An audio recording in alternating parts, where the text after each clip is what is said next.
Спасибо, что согласились побеседовать. И первый вопрос будет о том, что Ингушетия — это, пожалуй, самый молодой субъект Российской Федерации. Средний возраст в республике 28 лет. Это на 10 лет меньше общероссийского. Скажите, пожалуйста, какие молодежные программы действуют в республике и как стимулируется талантливая молодежь? Ну, скажу, не 28 лет, нам 20 лет будет в 2012 году. Мы отмечаем 4 июня 20-летие республики. Конечно, мы те принципиальные программы, которые развитие молодежи, федеральные целевые, не региональные целевые программы, они у нас действуют по поддержке молодежи, по развитию молодежи, в том числе и по жилищной программе молодежи. Единственное, мы сейчас пересматриваем ее. Почему? Потому что она не совсем качественно реализуется. То есть мы планируем не выдавать деньги на руки, а строить жилье, и уже молодой человек с молодой семьей, который может уже туда заселяться, внеся свою долю на счет той фирмы, которая строит, чтобы исключить коррупционную составляющую в этой сфере. Да? А второе, то, что мы программу сделали по поддержке талантливой молодежи, тоже в этом вопросе тоже есть и гранты, и в том числе не только научно-исследовательской, но и предпринимательской деятельности. Тоже особо активно тоже идет. Помимо этого мы делаем, вот у нас завтра буквально начинается международный молодежный форум «Таргим», тоже на программе заложена. Мы планируем в этом году увидеть там более 320 представителей различных, в том числе с 14 зарубежных стран, иностранных государств. Тоже хороший молодежный форум, который ежегодно наращивает потенциалы. Есть спортивные программы, в том числе, которые касаются молодежи, развития спорта и туристического направления в том числе. Там тоже мы активно поддерживаем молодежь, ту, которая активно занимается спортом. У нас есть заложенные в виде и призов, и сувениров, и денежных призов за различные места. Мы буквально за первое место за чемпионат мира, Европы, России. То есть это программы, это определенно тоже и хороший стимул для спортсменов, которые выступают, ну и хорошая материальная поддержка тоже. Вот такие программы, которые сегодня действуют в республике. Конечно, есть еще одна программа, которую мы только буквально приняли, это адаптация тех ребят, которые сложили оружие, которые хотят вернуться в мирную жизнь. Это тоже касается молодежи, в основном там молодежь в негативах этих находится. Я ее тоже заложил как молодежную программу, но так, чтобы она тоже могла бы помогать людям вернуться к мирной жизни. А вот вы упомянули о коррупции. Коррупция — это общероссийская беда, и как с ней борются в Ингушетии? В республике есть такое мнение, что сильны какие-то родственные, клановые связи. Какая-то есть вот особенность борьбы с коррупцией? Я уверен, что это надуманная вещь. И клановость, и родственные, и какие-то коррупционные, надуманные вещи и про Ингушетию, и про Кавказ. Почему? Потому что статистика показывает, что в других регионах России этой коррупции и клановости намного больше, подчеркиваю, чем на Северном Кавказе. Посмотрите такие нашумевшие вещи, я сейчас не буду там фамилии называть, когда жена, брат, сестра, сын, дочь больших чиновников попадаются вылетают такуда на атмосферу, да, на орбиту, как мы говорим, связанные с коррупционными схемами. И там миллиардные проекты. И, конечно, когда мы постоянно говорим про Кавказ, пытаясь там очернить Кавказ и показать его не в том свете, это тоже неправильно. Хотя эти вещи присутствуют, и нельзя это исключать, и, конечно, мы не исключением этим являемся. Буквально сегодня мне начальник управления Федеральной службы безопасности докладывал, час назад, провели хорошее мероприятие по задержанию одного из чиновников силовых структур, который тоже занимался коррупционной, в том числе, составляющей. Мы на прошлой неделе провели хорошее мероприятие и выявили 3 чиновников, уже не силовых структур, а аппаратов различных министерств и ведомств, которые занимаются коррупцией. Мы сейчас очень плотно занимаемся коррупционной составляющей в материнском капитале, в средствах, которые выделяются на снижение напряженности на рынке труда. Там миллионные хищения и аферы различных направлений. И здесь тоже замешаны, естественно, чиновники. То есть мы это не скрываем, мы над этим работаем и постоянно делаем. Я вам скажу, что это не больше, а на порядок меньше, чем в других регионах. А вот какое место рассчитывает занять Ингушетия в Северокавказском туристическом кластере? Ну, скажу так, не от того, что я глава Республики Ингушетия, а от того, что сама инфраструктура позволяет, мы хотим занять ведущее место. Почему? Потому что одно дело построить горнолыжную базу и создать там зимний вид туризма, да. Наше направление, наша деятельность, оно всесезонное, круглогодичное.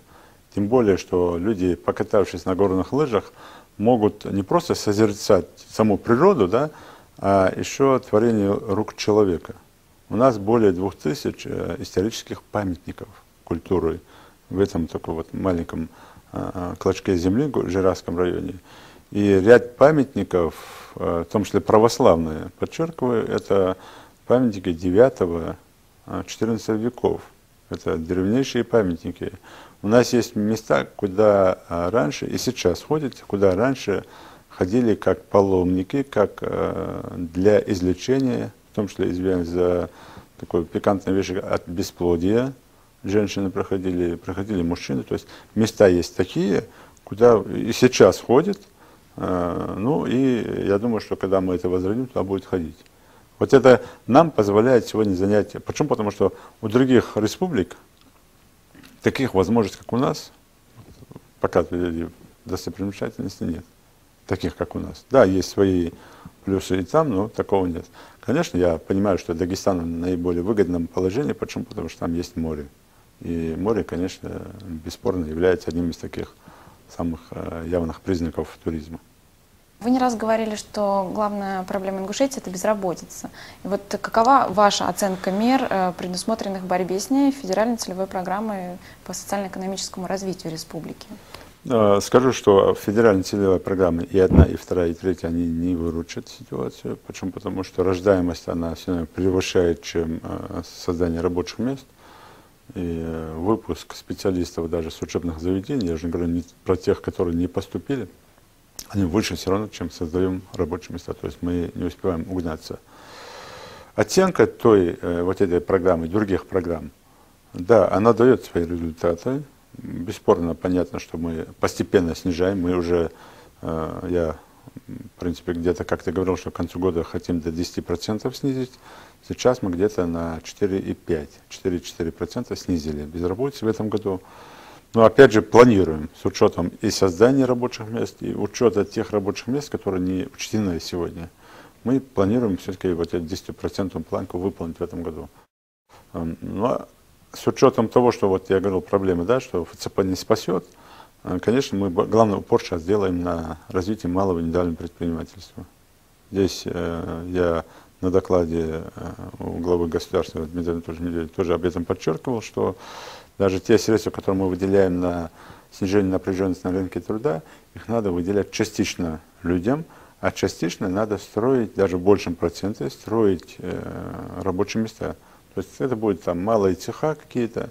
Частично надо разрешить на эти деньги закупать тот инструмент, который я должен давать людям в аренду, и на этом они будут работать. То есть не деньги давать людям, а давать инструмент для того, чтобы они работали. Как бы мы ни хотели, как бы не был порядочный человек, когда деньги в руки появляются, живые деньги, у человека все-таки появляется сомнение, а надо ли вообще даже на дело тратить, когда можно их. Тем более в уголовном плане, да, в законодательном плане очень сложно эти деньги вернуть назад, заставить человека вернуть эти деньги. То есть нет такой даже формы, как бы это можно было бы сделать. И вот то, что я сейчас сказал, эти вещи мы сейчас с Министерством экономики разрабатываем, такие уже разработали планы, и они дадут свои такие положительные результаты. То есть это вкупе с федеральной целевой программой различных направлений, в том числе и югом России, и вот такими вещами, они позволят выйти на какой-то уже уровень снижения безработицы. Это один вопрос. И второй вопрос, мы большую такую надежду возлагаем все-таки на туристический кластер. Почему? Потому что когда туристы начнут заезжать, это будет 10 тысяч, 20 тысяч, 100 тысяч туристов, их надо будет кормить, их надо будет одевать, их надо будет сувенирами обеспечить, их надо будет там размещать, им надо будет организовать. То есть это постоянный процесс, да, где Ну, мы прогнозируем, изучили опыт и Турции, изучили опыт и Испании, и Бельгии, и Австрии, и понимаем, что то население, которое живет в этой зоне, они в процентном отношении, 80% заняты обеспечением этих туристов, то есть содержанием этих туристов, постоянно рабочие места. Скажите, а как обстоят дела с притоком частных инвестиций в республику? И в какие секторы готов вложиться российский и, может быть, иностранный бизнес? И о каких проектах уже договорились? В этом году у нас на порядок лучше, мы не ожидали. Да, для субъектов это будут копейки какие-то, но мы в этом году рассчитываем где-то на 1,2, ну а может даже 1,5 миллиарда рублей частных инвестиций. Если мы сравнить там прошлый год, у нас было где-то 600 миллионов, да, а в 2009 году было всего 200 миллионов частных инвестиций. Только это, конечно, большой прорыв. Привлечение частных инвестиций, во-первых, это люди уже поверили, начали работать, да. Плюс, вторым плюсом является то, что эти частные инвестиции не кто-то там с космоса кто-то приносит, а, или иностранная компания. Для нас большим плюсом является то, что наши местные предприниматели, те, которые работают за пределами республики, они возвращаются обратно. Почему? Потому что даже среднероссийские предприниматели нам задают вопрос: если у вас так безопасно, так хорошо, почему ваши местные там не работают?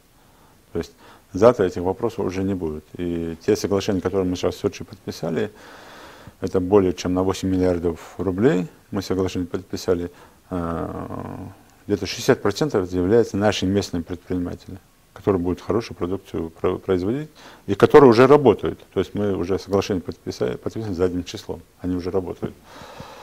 Конечно, нам интересен иностранный инвестор. Почему? Потому что это все-таки реклама и республики.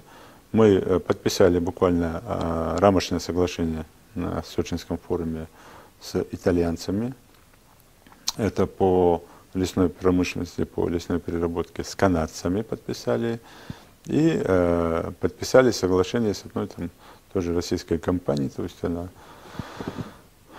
50 на 50 там компания с иностранной фирмой содержится. И общее там подписание соглашений на сегодняшний день, которое мы там подписали со всеми этими компаниями, с учетом фондов поддержки, инвестиционного фонда поддержки, у нас получается в этом году где-то 30 миллиардов рублей. Общее подписание соглашения. Мы уже фонд государственной поддержки, там, инвестиционный фонд, пробили уже 3 проекта, общая сумма 17 миллиардов рублей. И, как я говорил, уже там 2 проекта активно уже работают. Один проект даже уже на 80% уже мощности живовидения. И инвестор туда вложил более 2 миллиардов рублей своих средств. То есть это когда та форма, когда инвестор не убежит никуда. Почему? Потому что он лично заинтересован там работать. По сравнению брать в прошлом году в Сочи на форуме мы подписали соглашение на 350 миллионов рублей всего. Вот смотрите, какой рывок в этом плане. Поэтому, конечно, есть сегодня реальные возможности, и я сейчас надеюсь, что с учетом возможностей по туристическому направлению инвесторы еще больше найдут для себя возможности поработать в республике.